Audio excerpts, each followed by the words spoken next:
प्रशांतला propose केलं होतं, मात्र प्रशांत बनकरनं नकार दिला होता। आरोपी प्रशांत बनकरच्या कुटुंबियांची माहिती।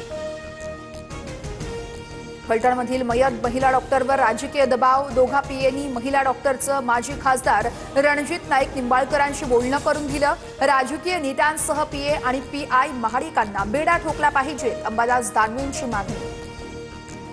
महिला डॉक्टरच्या आत्महत्येला राजकीय वादाकडे घेऊन जाण्याचा प्रयत्न, चौकशी करून पोलिसांनी सत्य समोर आणावं, रणजित नाईक निंबाळकर यांची प्रतिक्रिया। फलटणमधील महिला डॉक्टर आत्महत्या प्रकरणात कोणीही खासदार असो किंवा त्यांचे पीए असो, सर्व आरोपी व्हावे, सगळे आरोपी फासावर लटकले पाहिजेत, भाजपच्या सुरेश धस यांची मागणी। फडणवीसांचं लक्ष पूर्ण राजकारणाकडे आहे, गृह खातं अजगरासारखं निश्चित पडलंय। फलटण डॉक्टर महिलेच्या आत्महत्येनंतर संजय राऊतांची टीका।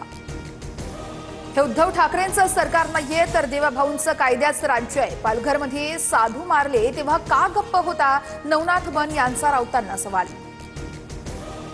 संजय राऊत राज ठाकरेंच्या भेटीला। उद्धव ठाकरेंच्या भेटीनंतर संजय राऊत शिवतीर्थ निवासस्थानी दाखल। काही वेळापूर्वी राज ठाकरेंचीही पदाधिकाऱ्यांसोबत चर्चा। 1 नोव्हेंबरचा मोर्चा सत्तेसाठी नाही तर सत्यासाठी, गल्ली ते दिल्ली मोर्चाची दखल घ्यायला भाग पडा। शिवतीर्थ निवासस्थानावरील बैठकीत राज ठाकरेंचं विधान।